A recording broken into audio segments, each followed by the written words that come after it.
नमस्कार। बिजनेस संसार हेरेर बसिरहनुभएका समस्त दर्शकहरूमा स्वागत व्यक्त गर्न चाहन्छु। म जिना अधिकारी।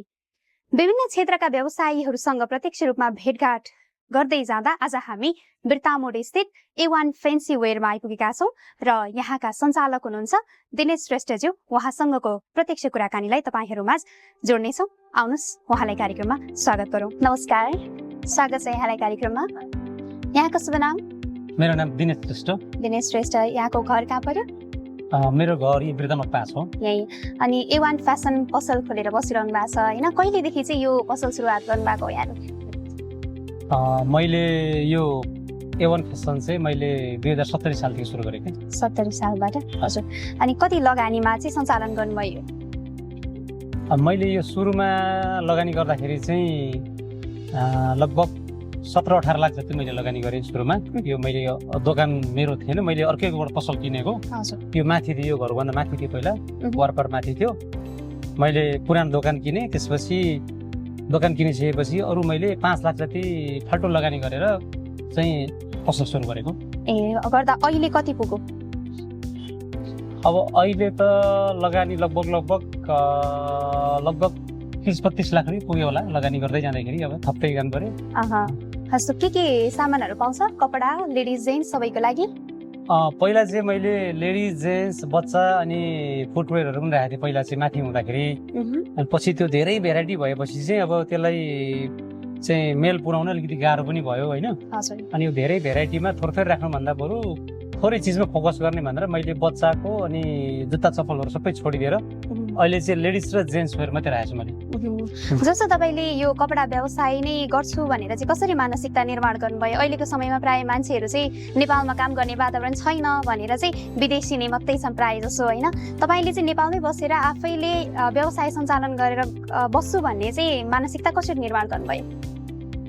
होइन, मैले पहिलादेखि पनि व्यापार गरेर आइरहेको थिएँ। बिचमा फेरि मैले पनि विदेश जाने नै सोचाइ चाहिँ बनाएको थिएँ 60-61 सालतिर। विदेश जानलाई चाहिँ अब मेरो चाहिँ अलिकति विविध कारणले नमिलेकोले गर्दाखेरि अनि फेरि मैले अब यो विदेश जाने चक्कर छोडेर स्वदेशमै व्यवसाय गर्छु। अनि यहाँ चाहिँ कतिलाई रोजगारीको अवसर पनि प्रदान गर्नु भएको छ कि अथवा तपाईँ आफैले सञ्चालन गर्दै हुनुहुन्छ कि के कसो छ? अब हामी दुईजना, मेरो मिसेस र म दुईजना कन्टिन्यू खट्छौँ होइन। आजभन्दा 3-4 वर्ष अगाडि, 5 वर्ष अगाडि भनौँ न, यो कोभिड अगाडिसम्म चाहिँ अब लगभग 2जना स्टाफ चाहिँ हाम्रो कन्टिन्यू नै हुन्थ्यो। त्यसपछि चाहिँ अहिले व्यापार अलिकति डाउन भएको छ सबैतिर, देशमा मन्दी छाएको छ। त्यसले गर्दाखेरि अहिले चाहिँ हामीले 1जना मात्रै राखेका छौँ र हामी 2जनै खट्छौँ। त्यसले गर्दाखेरि हामी 3जनाले नै दोकानलाई अलि मेन्टेन गरिरहेका छौँ। अब धेरै स्टाफको आवश्यक अलिक छैन, व्यापार अलिकति डाउनै भएको छ नि त अहिले। हजुर। जस्तो यहाँ आउने कस्टमरहरू चाहिँ कतिको सन्तुष्ट हुनुहुन्छ त? तपाईँहरू उपलब्ध गराउने सेवा सुविधाबाट चाहिँ कतिको सन्तुष्ट भएर जानुहुन्छ? धेरै कस्टमरहरूलाई त अब सबैलाई त सन्तुष्ट पार्न सकिँदैन होइन। तैपनि धेरै मान्छे जो रेगुलर आउनुहुन्छ उहाँहरू चाहिँ हाम्रो पसलै भनेर आउनुहुन्छ, अलिक परबाट बिर्तामोडदेखि अलिकति बाहिरबाट पनि। र बिर्तामोडकै पनि धेरै विशेष गरेर अलिकति लेडिज कस्टमरहरू र केही जेन्ट्सहरू चाहिँ अब एकदमै हाम्रै पसलमा आउनुहुन्छ। अब सबैलाई त अब हाम्रै पसलमा आउनुपर्छ भन्ने हुँदैन, बजारमा धेरै छ, विस्तार भएको छ। अब विभिन्न खालका आफूले चोइस गरेका सामानहरू पाउनुहुन्छ। लगभग कस्टमर आउने मध्येमा 1/3 चाहिँ हाम्रो पर्सनल कस्टमर हुन्छ। अनि तपाईले यो व्यवसाय गरेर चाहिँ आफ्नो जीविका मजाले निर्वाह गर्न सकिरहनु भएको छ? त्यस्तो धेरै राम्रो गरी त होइन। जुन लगानी गरिएको छ, जुन आफूले खटिएको छ, त्यो अनुसारको राम्रो बेनिफिट चाहिँ अहिलेको सिचुएसनमा चाहिँ त्यति धेरै राम्रो छैन। अब राम्रो होला भन्ने आशा चाहिँ गरेका छौँ होइन। विगतमा यो लगभग 3 वर्ष चाहिँ व्यापार एकदमै मन्दी भयो होइन। डाउन भएकोले गर्दाखेरि अब हामीले पर्याप्त मात्रामा बेच्न सकेको छैन। कस्टमरहरू अब अहिले चाहिँ हुन्छ, पसल पनि धेरै भयो। अनि अनलाइन बिजनेसले गर्दाखेरि पनि तपाईँको हामी जस्तो दोकान खोलेर बस्ने व्यवसायहरूलाई चाहिँ धेरै मार परेको छ। उहाँहरूले चाहिँ अब अनलाइनबाट चाहिँ अब एउटा घरबाटै बेचिरहेको हुन्छ। हामी यत्रो भाडा तिरेर यत्रो सामान राखेर स्टाफ राखेर हामीहरू खटेर गरिरहेको छौँ।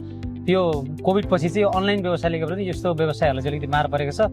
जे भए पनि अब जेन तेन अब ठिकै छ, धेरै लसमा चाहिँ छैन, चलिरहेको छ। तपाईँ सन्तुष्ट हुनुहुन्छ? सन्तुष्टै छु। हुन्छ, तपाईको व्यवसाय अझै फैलियोस्, फर्स्ट आओस् है। धेरै धेरै शुभकामना र हामीलाई समय दिनुभयो। धेरै धेरै धन्यवाद यहाँलाई।